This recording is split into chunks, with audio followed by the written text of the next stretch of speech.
All right. So I figured with the Euros, we talk about soccer, or everywhere else in the world, football. And usually when you think of soccer, you guys think of like Ronaldo and Messi, right? People that like to score. And some people go goalie. You know, they think of like IQ Casillas, David De Gea, and all of them. And sometimes people think about defenders like Sergio Ramos, Gerard Piqué. But I think one of the most overlooked positions that's not even on the field is the manager. The manager is one of the most important figures in soccer, because without the manager, there'll be no players on the pitch running around scoring, making defenses, positioning. All these things are crucial to winning a game. And great managers can win in tough environments. And one of the examples of the toughest environments is the Premier League. The Premier League is one of the hardest leagues to win in. It's notorious for its physicality, it's notorious for its back-to-back matches, and its cruel scheduling. And one of the most successful managers of all time are people like Jose Mourinho, Jurgen Klopp, Pep Guardiola.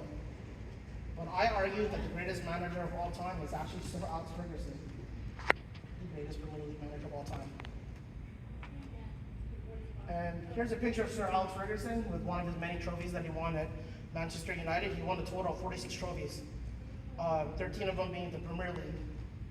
Little fun fact about the Premier League titles that he had was he holds the most Premier League titles, wins of all time. The second most being Pep Guardiola, sitting at 6 Premier League titles at Manchester City. And this proves that he's a far superior manager. And the number says it all, right? Everyone talks about championships with debate LeBron versus Jordan or Bill Russell versus Kareem.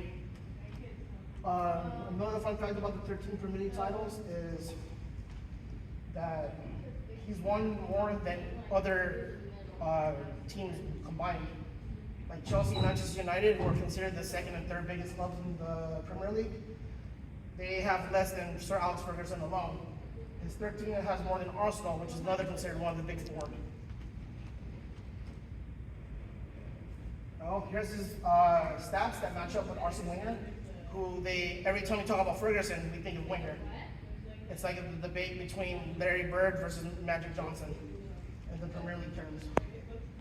But if you look at Sir Alex Ferguson's numbers here, in less matches, he has more wins, he has more goals scored, and he has less goals conceded. So he's able to manage defense and offense at the same time while playing fewer matches than Arsene Wenger, who's considered one of the best. But this proves that he's better than Arsene Wenger. He's a better game manager. And all this facts is from goal.com.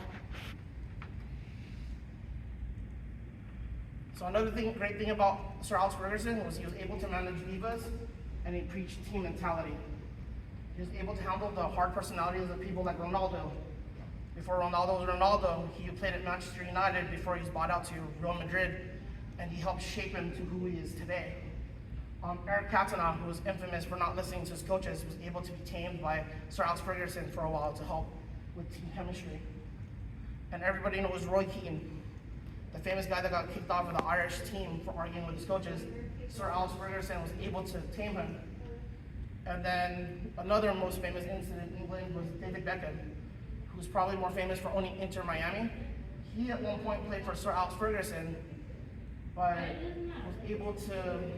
Sir Alex was able to control him up until he married Posh Spice and things went down south. Which brings me up to my next point. Him preaching team mentality, he was not afraid to cut people that didn't agree with his mentality. And so David Beckham became one of the few casualties that he cut. Despite being a world-class player, he cut him in order for the team to succeed. David Beckham went on to Real Madrid and won only one more title, while Manchester United won 6 more titles without David Beckham. He also tapped into players' potential. You look at people like Anderson, Raphael, Michael Carrick, Jonesy Park, players that were never heard of before they bought out by Sir Alex Ferguson to play for Manchester United. Anderson was never the same after he moved on for Sir Alex Ferguson. Same thing with Raphael. But he developed Michael Carrick into one of the best English midfielders of all time. And Junksy Park, Tu Long Park, known for his durability. He was discovered by Sir Alex Ferguson. One of the things that made him really successful, aside from this, was he replaced people that didn't want nothing to do with the team. He adapted to the player's strengths, constantly changed formation and schemes. And here is an example of that right here in this formation. So this is from a matchup back in 2011 against Arsenal, which at the time they were going head for head for like the first place in the Premier League. And I know it seems just like a bunch of players, but believe it or not, he's starting 1, 2, 3, 4, 5, 6, 7 defenders on the field because his entire team is depleted due to injury, which is something that was never unheard of. So he's able to adapt certain players to play different positions, and they ended up beating Arsenal 3-0 that day. And yeah. So that was just another example of his genius. And one thing that David Beckham talked about was he believed that the brotherhood Ferguson instilled amongst his players was crucial to the Red Devils' success, which he held as his incredible manager to be inducted to the Hall of Fame. He was the first manager inducted to the Hall of Fame. And it's because of the way he united people. Another great signal for a manager is to getting people to play for one another. It's how the Spartans were so successful in conquering half of Europe. And it's just like what he did, he conquered Europe, he conquered the Premier League. He had that brotherhood mentality. And so these are my reasons why Sir Alex Ferguson is the greatest Premier League manager of all time. He transcended the game. He taught unity. He developed players, and he managed divas, all while succeeding for 20 plus years and winning 46 trophies overall. So stop sleeping on my boy. He's the greatest Premier League of all time. I say check out the stats.